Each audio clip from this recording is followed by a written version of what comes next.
아멘. 할렐루야. 한 주간의 삶도 잘 살아내셨습니까? 여러분의 삶은 믿음의 여정에 있습니다. 네, 오늘은 믿음의 여정, 중보의 사람으로 서라라는 제목으로 하나님의 은혜를 나누고자 합니다. 18장에서는 여호와께서 먼저 나그네로 세 사람으로 나타나시죠. 아브라함에게. 그리고 놀라운 약속을 그 자리에서 주십니다. 이미 우리가 묵상했던 바와 같이 내년 이맘때에 내 아내 사라에게 아들이 있을 거다라는 약속을 주십니다. 그리고 오늘 본문에는 이렇게 나와 있죠. 나그네를 전송하더라. 대문간까지 와서 전송한다.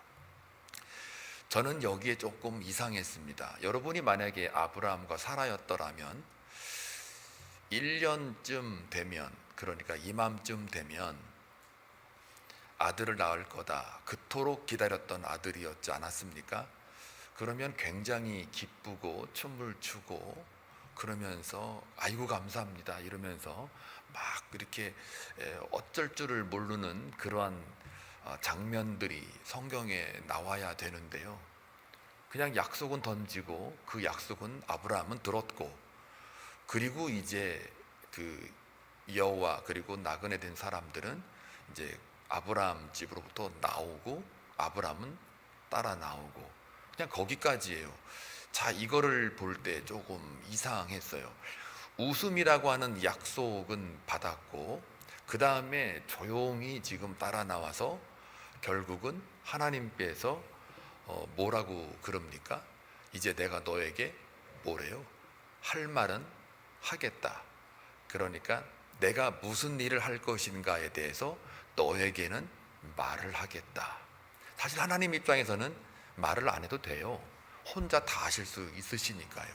창조주 하나님이 뭐 피조물에게 무슨 힘을 보태겠다고 얻겠다고 일일이 다 하나님이 얘기를 하겠습니까? 하나님이 힘이 없어서 그런 겁니까? 아니면 뭐 고민이 있어가지고 야 너랑 한번 상의 좀 한번 해보자, 그렇게 한 거는 아니거든요. 하나님은 완벽한 하나님이고요, 또 하나님은 모든 것들을 다 하실 수 있는 분이라 고민 털어놓자고 아브라함에게 말한 것은 절대로 아닙니다. 하나님이 왜 그렇게 하셨을까요? 이것을 야고보서 2장 23절에서 야고보서가 이 본문을 가지고 이렇게 해석합니다. 이에 성경에 이른바 아브라함이 하나님을 믿으니 이것을 의로 여기셨다는 말씀이 이루어졌고, 그는 하나님의 뭐라고요? 벗이라 칭함을 받았나니. 하나님께서 아브라함을 뭘로 취급해 주신다고요? 친구로. 절대 하나님과 인간이 친구 될 수 없습니다. 그런데 하나님께서 아브라함을 벗이라 칭함을 해주십니다. 그래서 하나님께서 미리 소돔과 고모라에 있어질 멸망, 심판에 대하여 속 얘기를 하시려고 하는 겁니다. 그리고 오늘 본문의 18절과 19절에 볼 것 같으면 이제 앞으로 아브라함이 어떠한 삶으로 이어지는가를 이미 다시 한번 확인해 주고 있죠. 강대한 나라가 되고 천한 만민 그로 말미암아 복을 받게 될 거다. 그러면서 내가 그로 그 자식과 권속에게 명하여 여호와의 도를 지켜 의와 공도를, 여기는 의는 공이고요, 공도는 정의예요. 정의를 행하게 하려고 그를 택하였나니 이는 나 여호와가 아브라함에게 대하여 말한 일을 이루려 함이니라. 혼자 일하셔도 되는데 아브라함을 동역자로 삼아주세요. 왜요? 하나님의 벗으로 하나님이 취급해 주시니까요. 하나님과 인간은 절대로 동역자가 될 수 없습니다. 인간의 도움은 전혀 필요하지 않기 때문이죠. 하나님께서 창조주니까 피조물인 인간을 만들었기 때문에 하나님 편에서는 사실 아무 의미가 없습니다.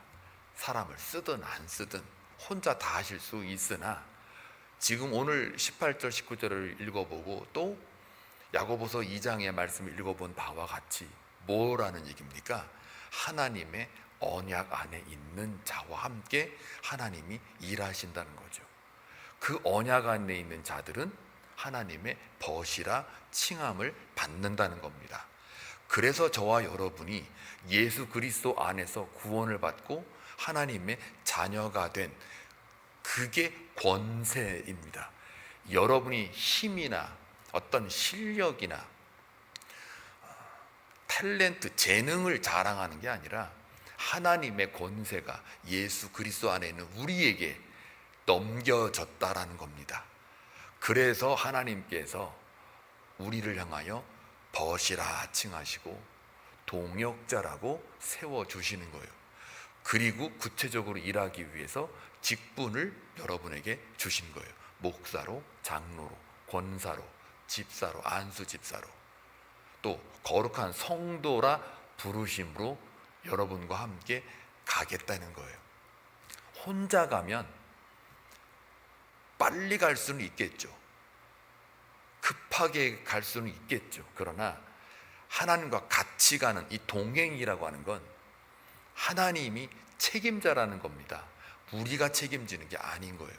그래서 여호와가 아브라함에게 대하여 뭐를요? 말한 일, 그게 약속, 언약이잖아요.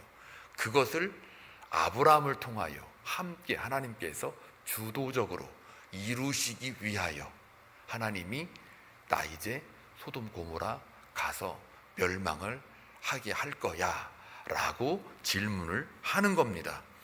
그러니까 속 얘기를 다 하시는 거죠. 하나님도요. 동역자로 삼아 주시니까요. 자, 그리고 나서 이제 그 얘기를 듣고 보니까 약속받은 아브라함, 웃음의 약속이잖아요. 근데 그 얘기를 들어보니 소돔과 고모라가 망한다는 심판의 이야기예요. 소돔의 울음의 내용이란 말이에요. 자, 대비해 볼게요. 웃음의 약속은 아브라함이고요. 소돔에 대한 멸망, 심판은 소돔 고모라의 울음이에요. 웃음과 울음이 18장에 같이 등장해요. 이게 왜 그러냐면 이따가 말씀드리겠지만 갑자기 웃음의 약속 이삭을 주시겠다고 하나님께서 아브라함에게 말씀하셨으면 우리가 희낙락하고 춤추고 막 좋아해야 돼요. 그런데 그런 구절이 하나도 없어요. 그러면서 동시에 하나님께서 아브라함을 동역자로 세우셔서 내 속마음을 얘기하고 계획을 말씀해 주세요. 얼마나 은혜이고 그냥 감개무량할 일이에요. 그런데 듣고 보니까 그 내용이 소돔과 고모라가 망하는 이야기예요. 그러니까 웃음의 약속을 주시면서 소돔에 대한 울음, 멸망, 심판을 하나님께서 말씀해 주신단 말이에요. 거기에 누가 살아요? 조카 롯이 살죠. 그돌라 오멜로부터 붙잡혀가가지고 그 친구를, 조카를 구해내고자 했던 아브라함의 입장에서는 소돔과 고모라, 자기 조카 롯이 살고 있는, 가족이 살고 있는 거기에 망한다고 할 때는 깜짝 놀라지 않겠습니까? 여러분, LA 산불만 나봐요. 한국에서 전화 걸려오지요. 니네 집은 안 타냐? 괜찮냐? 걱정하잖아요. 그런 식으로 이 아브라함도 웃음의 약속은 받았으나 지금 들려오는 하나님의 속마음을 들어보니 소돔의 울음인 거예요. 심판인 거예요. 자, 이랬을 때에 하나님께 여쭈어요. 하나님, 의인과 악인이 분명히 거기에도 있을 텐데 의인은 누구를 염두에 뒀을까요? 롯이죠. 그래서 악인이야 뭐 하나님의 징벌을 받아 죽임을 당하는 건 맞지만 덩달아 껴가지고 의인까지 죽임을 당하는 건 공평하지 않는 것 같습니다 라고 말해요. 공의와 정의에 맞지가 않습니다. 만약에 하나님 거기에 50명이라도 의인이라면 그거는 말이 되지 않습니까? 이게 억울하지 않겠습니까? 라고 23절에도 의인을 악인과 함께 멸하라 하시나이까. 이러면서 여러분들이 잘 알고 있는, 그러면 5명 줄여서 45명 내가 찾으면 누가 찾아요? 아브라함이 찾는 게 아니에요. 하나님이 찾아요. 이건 뭐냐면 그 판단을 누가 해요? 하나님이 하신다는 거예요. 사람이 하는 게 아니에요. 의인과 악인의 판단은 하나님만 하시는 건데, 하나님이 판단했을 때 45명도 없다예요. 40명도 없다, 30명도 없다, 20명도 없다, 10명도 없다. 그럼 5명으로 줄어야 되었잖아요. 근데 왜 안 줄었을까요? 10명이라는 거는요, 유대인들의 문화적인 양식을 빌려보면 완전수예요. 뭐랍니까 이게? 10명이 없다는 얘기는 전부 없다는 거예요.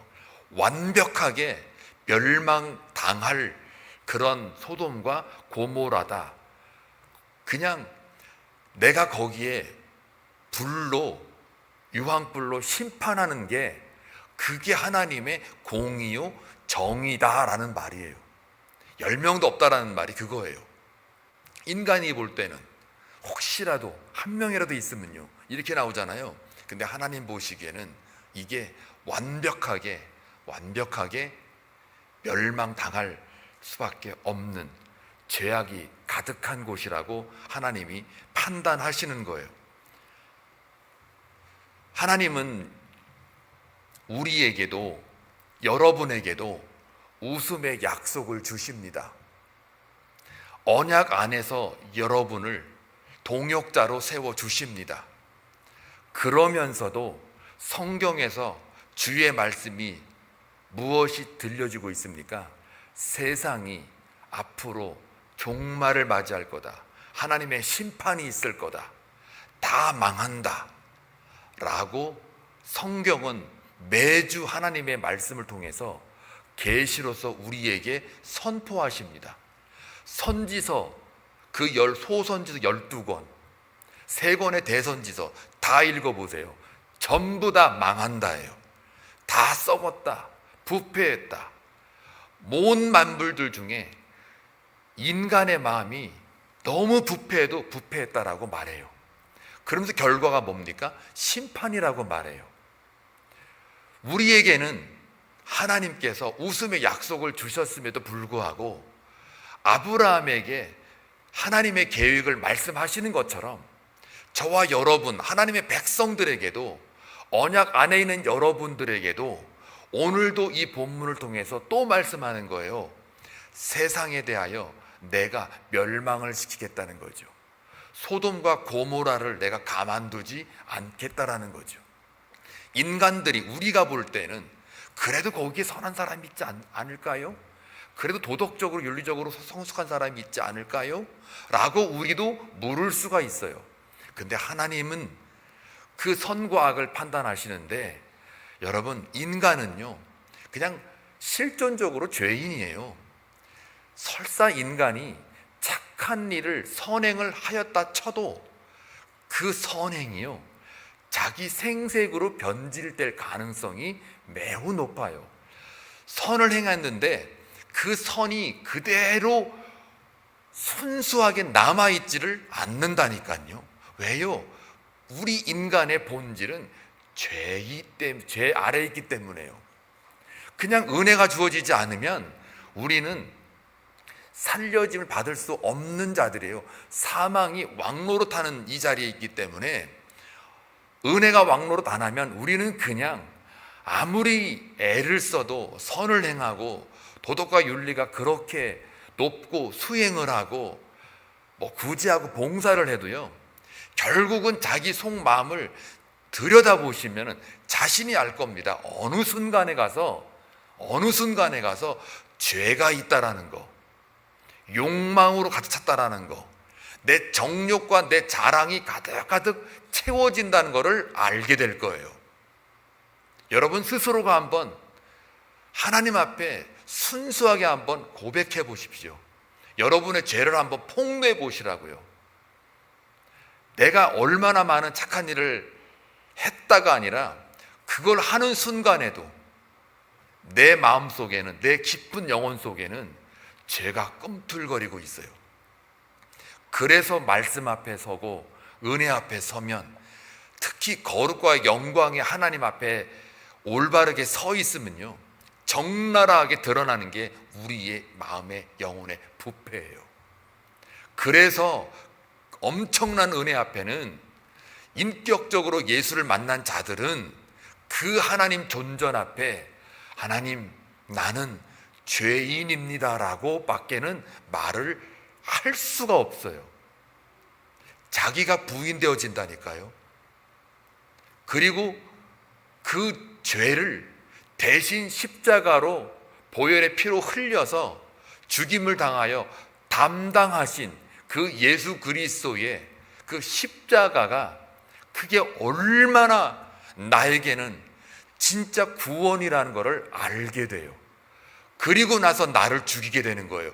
그 십자가 위에서. 이거를 여러분들이 바로 잡고 가지 않으면 내가 받은 구원은 착각일 수가 있어요. 신앙생활 오래 한다고 해서 구원이 받은 줄로 착각한단 말이에요. 한 번 구원은 영원한 구원 맞습니다. 맞아요. 근데 그 한 번 구원이 여러분이 부인되어지고 여러분이 십자가 위에서 죽었냐 이거예요. 이제는 내가 산 것이 아니요 내가 예수 그리스도 안에 살았다 라고 하는 이 고백이 진정 여러분의 깊은 믿음으로 나오는 고백이냐 다시 물으셔야 돼요. 믿음은 잘못하면 액세서리로 그냥 달고 다니는 걸로밖에는 안 돼요. 그거는 믿음이 아닙니다. 정말 하나님께서 아브라함에게 나타나실 때는 중보의 사람으로 서라 그랬죠.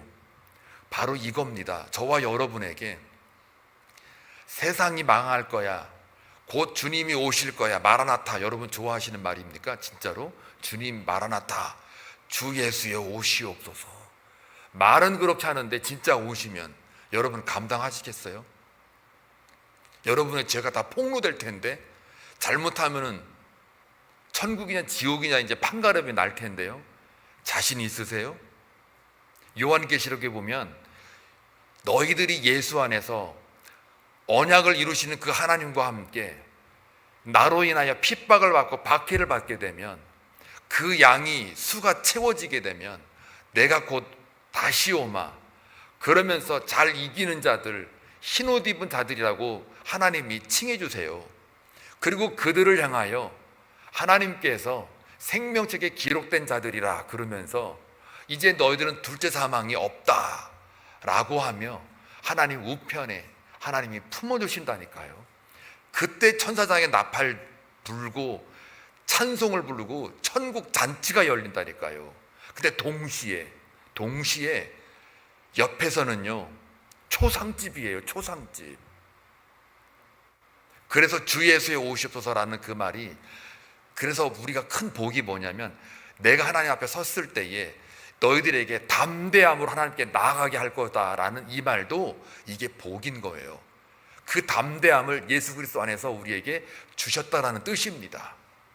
사랑하는 교우 여러분, 여러분은 심판을 이야기하고 종말을 이야기해도 여러분의 입술 속에 여호와의 말씀이 떠나지 않아서 언제나 말씀으로 이겨내는 삶을 살아.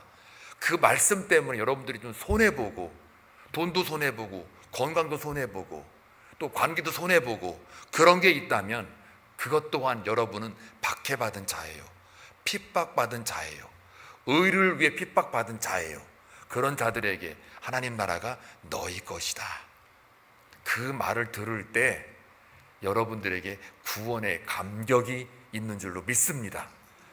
동시에 하나님께서 그 이야기를 할 적에는 아브라함에게 그 소돔 고모라의 멸망을 이야기할 때는 그 아브라함의 반응을 보는 거예요.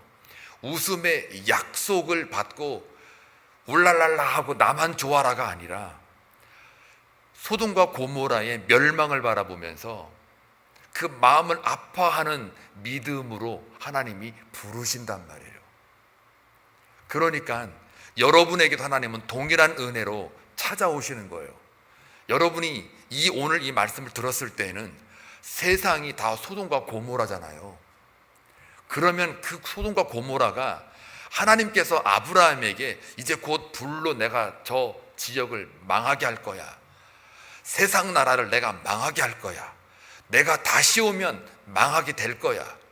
라고 할 때 그 말을 여러분들이 안 들었습니까? 매일매일 말씀을 통해서 여러분이 말씀을 묵상할 때마다 들으시잖아요. 들었을 때에 그냥 딴 나라의 얘기가 아닙니다. 저 사람들의 얘기가 아닙니다. 하나님께서 우리에게 무엇을 요구하십니까? 소돔과 고모라에 대한 하나님의 마음, 50, 45, 40, 30, 20, 10 숫자가 줄어드는 게 문제가 아니라요, 하나님이 저들을 생각하시고 저들을 구원해 내고 싶어하는 그 하나님의 긍휼과 자비가 그 숫자가 줄어드는 거에 여러분 못 느끼십니까? 숫자가 줄어드는 거에 끝까지 하나님이 고집불통으로 그저 저 사람들을 죽이려고 그러십니까? 이게 아니라 내가 50명 찾으면 나 멸망 안 할게. 45명 찾으면 나 멸망 안 할게. 40명, 30명, 20명, 10명 찾으면 내가 저들을 멸망시키지 않을게. 그 깊은 하나님의 마음 못 느끼시냐고요. 어떻게 해서든 구원해 보려고 하는 그 하나님의 자비의 마음이 여러분 느껴지셔야 됩니다. 동시에 여러분들이 오늘 이 말씀을 들으시고도 세상 나라에 대하여 여러분 가족 중에 하나님을 모르는 불신자가 있다면 거기는 소돔과 고모라거든요. 소돔 고모라가 뭔 줄 아십니까? 먹고 마시고 떠들고 태평하게 사는 거예요. 오늘 성경 에스겔 16장에 보시면요, 소돔이라고 하는 곳을 뭐라고 이렇게 표현하냐면요, 여기 보시면은 주 여호와의 말씀이니라 내가 나의 삶을 두고 맹세하노니 내 아우 소돔 곧 그와 그의 딸들은 너와 내 딸들이 행위같이 행하지 아니하였느니라. 내 아우 소돔의 죄악은 이러하다. 죄악이 이러하다라고 말해요. 그와 그의 딸들에게 교만합니다. 왜요? 자기가 삶의 주인이니까요. 소돔과 고모라의 특징은 세상 나라는 교만한 거예요. 왜? 하나님이 없으니까요.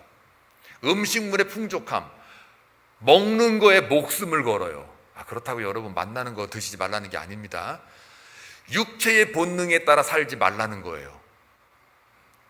풍족함과 태평함이 있어요. 노세 그렇다고 휴가 가지 말라는 게 아닙니다. 휴가 가세요. 또 그가 가난하고 궁핍한 자를 도와주지 않아요. 사랑이 없어요. 남에 대하여 생각도 안 해요. 자기의 욕심과 정욕만 채우는 그런 죄악을 말해요. 거만합니다. 가증한 일을 내 앞에서 행하여요. 그러므로 내가 보고 곧 그들을 없이 하였느니라. 제거해버리겠다는 거죠. 그러면서 사마리아에게 나오죠. 사마리아는 참고로 이방인입니다. 피가 섞여서 아주 그냥 개 취급하는 민족들이에요. 그런데 그렇게 유대인들이 개 취급하는 그 사마리아가 죄를 지는데요, 사마리아 죄의 절반도 범하지 아니하였느니라. 사마리아가 죄도 많아요. 근데 소돔과 고모라에 비하면 절반밖에는 사마리아가 죄를 짓지 않았다는 거예요. 그러니까 소돔과 고모라는 완벽하게 죄를 졌다는 거예요. 네가 그들보다 가증한 일을 심행하였으므로 내 모든 가증한 행위로 내 형과 아우를 의롭게 하였느니라. 형이 누굽니까? 예루살렘이에요. 아우는 사마리아예요. 그러니까 소돔과 고모라가 얼마나 죄악이 넘쳤으면은 예루살렘의 범죄함, 사마리아의 범죄함이 이상하게 의로워 보인다는 거예요. 백불 훔친 놈이, 미안해요, 백불 훔친 자가 막 마음에 그냥 죄의식이 있어요. 아이고 내가 괜히 백불 훔쳤네. 그런데 어떤 사람이 지나가다가 왜 이렇게 힘들어? 내가 모르고 그냥 백불을 훔쳤다고. 아이고 뭘 그런 거 가지고 나는 만불 훔쳤어. 이러면 갑자기 백불 훔친 자가 아유 너무했네. 아유 나 만불이 그건 말이 안 되지. 백불이면 모를까. 도찐 개찐이거든요. 근데 이상하게 여러분 그 마음 안 드십니까? 백불 훔친 자는 왠지 내가 의롭다 느껴지는 거예요. 쟤보다는 내가 쟤보다는 낫다 이렇게 된단 말이에요. 여러분 그러시잖아요. 여러분도 죄인인데 세상 나라 사람들한테 얘 내가 너보단 낫다, 그래도 나는 교회 나온다, 그래도 나는 거짓말을 안 하려고 애를 쓴다, 굳이 하려고 한다, 봉사하려고 한다, 기도라도 해서 내가 그래도 좀 낫다. 도찐 개찐이거든요. 형과 아우를 의롭게 하였느니라. 이 정도는 뭐예요? 소돔과 고모라가 완벽한 멸망을 받을, 오히려 거기를 멸망하지 않으면 하나님의 공의와 정의가 무색합니다. 무의미합니다. 그 정도예요. 그런 거를 보면서 하나님이 뭘 요구하는 거예요? 아브라함을 통해서 하나님의 자비의 마음, 긍휼의 마음을 심판을 통해서 하나님께서 알려주시는 거잖아요. 너는 언약받은 내 백성이지만 저들은 언약 밖에 있는 백성들이다 이거예요. 그러니 하나님의 나라와 아브라함의 나라, 소돔과 고모라, 세상의 나라가 지금 18장에서 딱 구분이 되고 있어요. 웃음의 약속과 소돔의 눈물, 울음이 거기에 딱 대비되고 있어요. 여러분의 삶과 세상의 나라, 여러분의 삶은 거룩한 성도로서 부르심 받은 하나님의 나라에 살고 있어요. 그 하나님의 나라는 먹고 마시는 나라가 아니에요. 땅의 가치를 목숨 걸고 달라고 하는 나라가 아니에요. 돈 주세요, 명예 주세요, 권력 주세요, 아니면 건강 주세요 하는 나라가 아니에요. 오히려 돈을 사랑하지 않게 해주세요, 정욕대로 살지 하지 않게 해주세요, 이거 구하는 나라예요. 예수님이 땅의 임금으로 오신 게 아니지 않습니까? 그러니까 우리는 하나님의 나라, 아브라함의 나라 백성이에요. 그럼 하나님께서 아브라함 불러가지고 저 소돔과 고모라를 내가 다 멸망시키겠다고 할 때에 우리가 따져 묻는 게 아니라 하나님이 공의와 사랑을 행하시기 위하여 언약의 약속을 아브라함의 나라에 있는 아브라함과 함께 이루기 위해서 심판이라는 과정이 거기에 있는 거란 말이에요. 그 심판을 보고서 에이 잘됐다 잘 죽었다 이게 아니라 하나님께서 어쩔 수 없이 그 약속을 이루기 위하여 공의와 사랑을, 정의를 실현하기 위해서 심판을 할 수밖에 없고 구원을 할 수밖에 없는 이 양면의 날이 다 있단 말이에요. 그래서 하나는 공의와 사랑이 있는 거예요. 그리고 하나는 심판이 있는 거예요. 그래서 여러분들이 세상을 바라볼 때에 안타까움이 있어야 돼요. 세상에 대하여 하나님, 그래도 거기에 50명이 있다면 살려주세요. 45명이 있다면 살려주세요. 그 하나님의 자비의 마음을 어떻게 해요? 깨달으라는 이야기예요. 저와 여러분이 그래서 기도할 때 뭘 구하는 겁니까?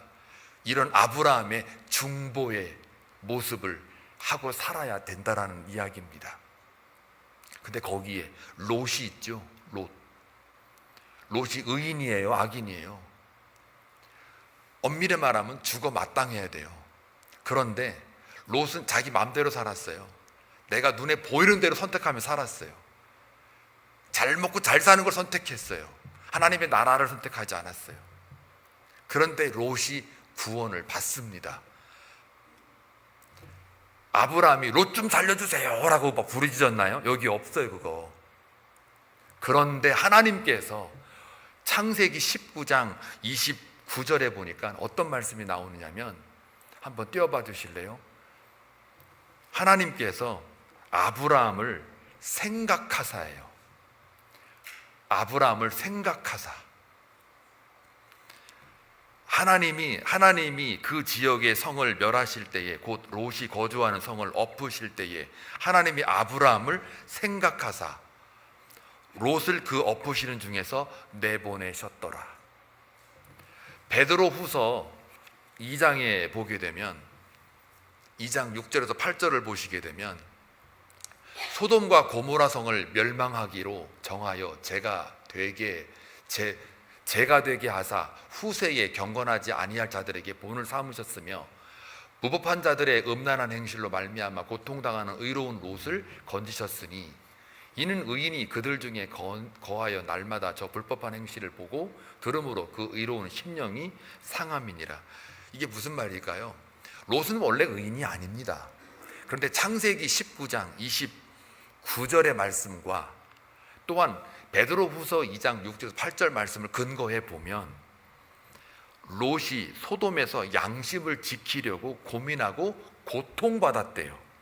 그리고 당시 롯은 천사를 영접하기도 했고 은혜를 입었다고 그래요. 근데 그 은혜의 근거가 무엇이냐? 창세기 19장 29절에 말씀하신 것처럼 성을 갈아엎으실 때, 멸망하실 때 하나님이 누구를 생각했어요?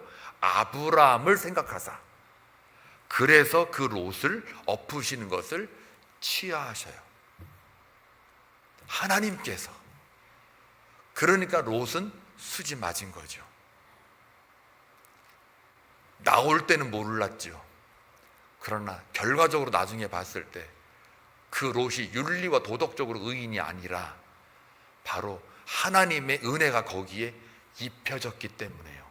하나님의 의가 나타나서 아브라함을 생각하사 언약 백성을 생각해서 롯이 구출을 받는다는 거예요. 여러분이 세상이라고 하는 소돔과 고모라를 위해서 중보를 하잖아요.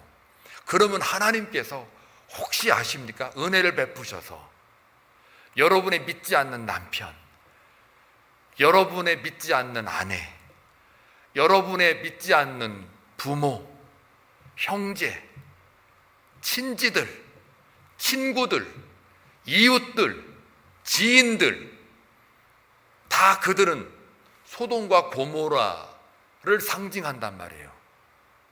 그 안에 살아요. 자기의 의로, 자랑으로, 정욕으로, 욕망으로 살아요. 자기가 삶의 주인이에요. 먹고 마시고 태평하고 그러면서 살아요. 그 나라, 세상 나라는 반드시 하나님께서 오셔서 심판을 하십니다. 그 심판을 면하게 할 수 있는 그것은 하나님의 은혜를 입는 것밖에 없어요. 근데 우리가 한 가지, 오늘 창세기 19장 29절의 말씀처럼 여러분이 세상을 향하여 여러분이 생각하는 소돔과 고모라 있을 거 아닙니까? 여러분의 아내가 될 수도 있고 남편이 될 수도 있고 여러분의 어떤 사업체가 될 수도 있고 뭐가 다 있을 거 아니에요. 그들이, 그 소돔과 고모라가 그 중에 롯이 죽지 않고 구원을 받게 하려면 여러분을 하나님이 생각하사 중보의 사람으로 서 있을 때 여러분을 생각해서 롯을 구원해 냈던 것처럼, 은혜를 입게 했던 것처럼 여러분의 아내, 남편, 부모, 형제, 친지, 가족들 하나님이 생각해 주시지 않겠습니까? 여러분은 이미 다 알고 계세요. 이제 세상 나라가 어떻게 바뀔 건지, 하나님의 심판이 언제 올는지 반드시 그건 온다라는 걸 여러분은 다 알고 계세요. 근데 우리가 중보의 사람으로 서지 않는다는 것은 이상한 겁니다. 언약 백성으로서, 하나님의 나라에 속한 사람으로서 이상한 거예요. 사랑하는 교우 여러분, 여러분은 이제 웃음의 약속에서 하나님께서 소돔의 눈물을 헤아리고 하나님의 자비를 깨달아 눈물의 기도로 우리를 부르신다는 사실입니다. 그래서 우리가 기도도 바뀌어야 되는 거예요. 아브라함의 중보가 여러분의 중보가 되길 바랍니다. 아브라함의 중보는 예수 그리스도의 중보자를 예표합니다. 중보자는 예수 그리스도 뿐입니다. 그러나 우리는 중보자 예수 그리스도 안에서 중보의 역할을 감당할 수가 있습니다. 그 은혜를 힘입어서요. 그래서 우리의 삶이 이제는 이렇게 바뀌어야 돼요. 아브라함처럼 약속을 받는 그 기쁨, 구원을 받은 우리의 기쁨, 언약에 살고 있는 우리의 기쁨에서 세상을 품는 기도자로 나아가야 돼요. 그리고 웃음의 약속을 가진 중보의 사람으로 서야 돼요. 그래서 여러분 간구합니다. 하나님과 대화의 시간을 회복하십시오. 이거를 하려면 하나님과 대화의 시간을 회복하시라고요. 기도는 단지 부탁이 아닙니다.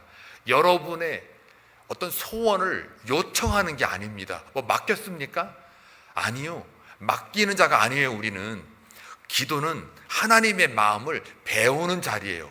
적어도 오늘 본문에 의하면 아브라함의 중보는요, 하나님의 자비와 긍휼을 배워가는 자리였어요. 두 번째는요, 복받은 자로서 세상을 위한 책임을 지셔야 돼요. 그 책임은 가정이나 교회나 나라를 위해서 중보하는 그 한 사람이 되어야 돼요. 말씀 앞에 순종하는 그 한 사람이 되셔야 돼요. 말씀 여러분 들으셨잖아요. 그러면 세상 나라 소돔 고모라에 대하여 아파하는 마음이 있으셔야 돼요. 또 한 번 마지막, 웃음의 약속을 잊지 마십시오. 여러분이 받은 구원의 약속, 기쁨을 잊지 마시라고요. 하나님은 언제나 불가능한 자리에서 여전히 새 생명을 주시는 하나님이십니다. 여러분, 세상 나라 멸망한다는 거 여러분 다 알고 계십니다. 성경에 기록이 되어 있습니다. 언젠가 주께서 오십니다. 다 하나님께서 우리에게 말씀하십니다. 그때에 우리가 할 수 있는 일은 무엇입니까? 저들을 살려달라고요? 아니요. 이미 하나님께서는 공의와 사랑으로 이제 실천할 것만 남았어요.